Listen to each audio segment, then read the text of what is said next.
When you were an infant, you interacted with your environment directly, like an animal does. As you learned to speak, you learned to symbolize things. And soon, the symbols became more important than the things they symbolized. Eventually, you created the ultimate symbol, yourself. And this symbol has become more important to you than any other. The Phaedo by Plato. In the dim light of an Athenian prison, the air hung heavy with the weight of finality. Socrates, the philosopher whose words had stirred the city like a gadfly, sat calmly on a low bench, his weather hands folded in his lap.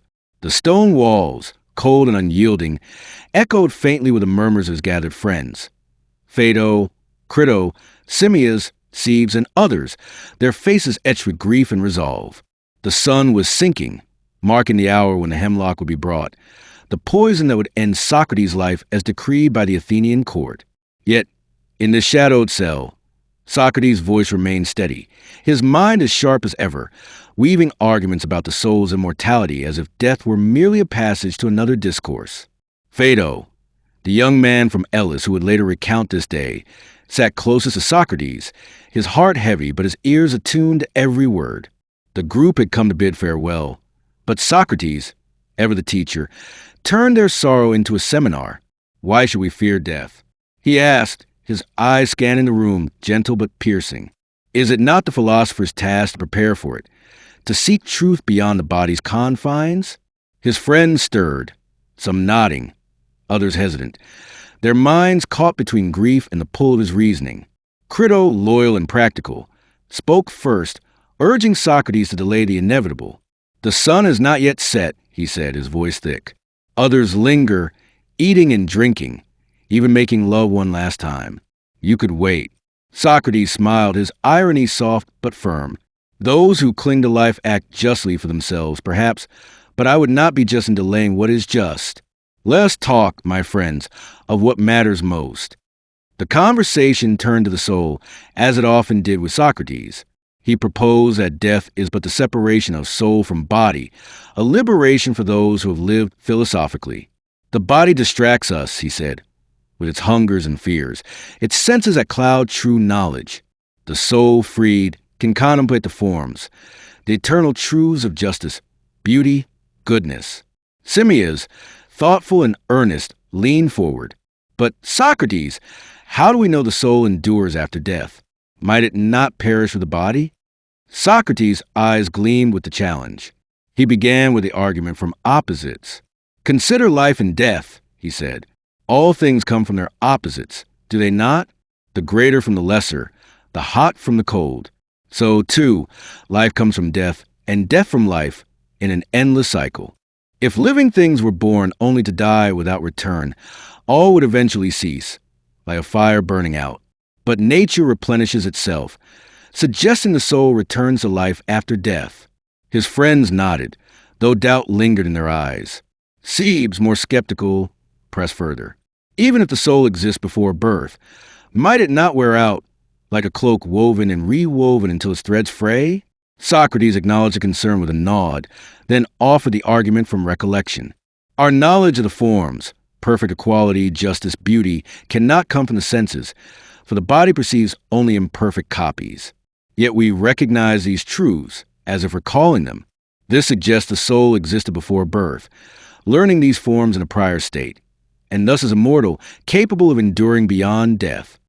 The room grew quieter as Socrates spoke, his words weaving a tapestry of hope against the looming shadow of the hemlock.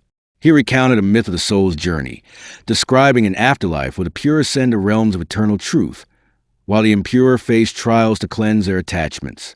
The philosopher, who seeks wisdom and shuns bodily desires, prepares the soul for this ascent, he said. Death is not an end, but a beginning, a release from the prison of the body. Simmias raised another objection, his voice tentative. What if the soul is like a harmony, dependent on the body, as a lyre's strings produce music? When the lyre breaks, the harmony ceases. Socrates paused, considering, then countered. A harmony is an effect, not a cause.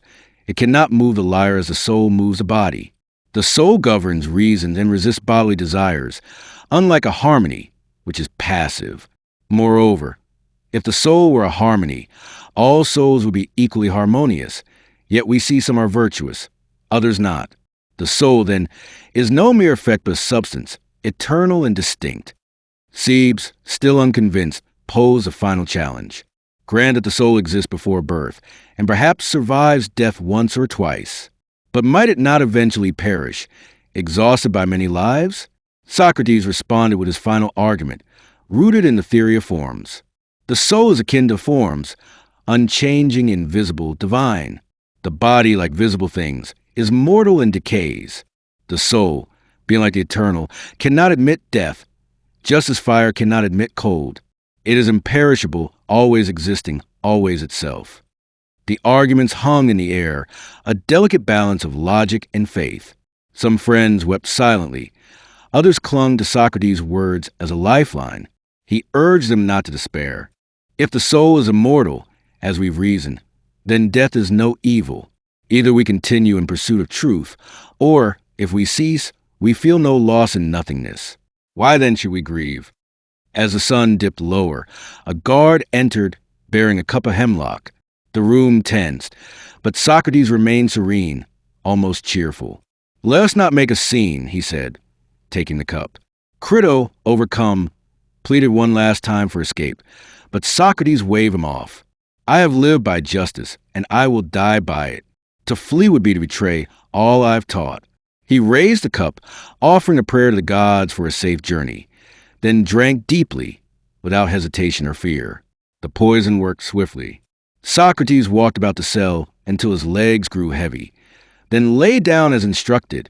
His friends surrounded him, their tears falling despite his earlier admonitions. The cold crept upward from his feet, and the guard, testing, pressed his flesh, noting its unyielding chill. Socrates, still lucid, spoke softly to Crito. "We owe a cock to Asclepius," he said, referring to the god of healing. "See that it is paid." These were his final words, a cryptic nod to release from life's ailment. As the cold reached his heart, Socrates grew still, his breath ceasing. Phaedo, his hand resting on his teacher's shoulder, felt the weight of the moment.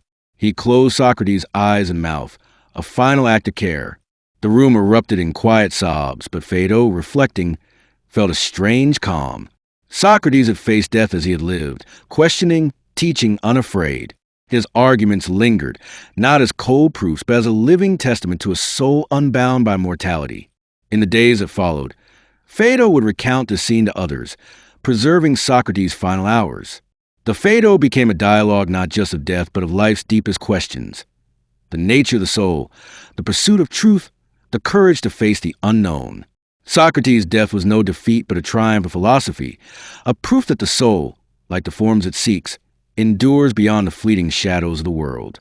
Ooh, and a tattered heart, now years later.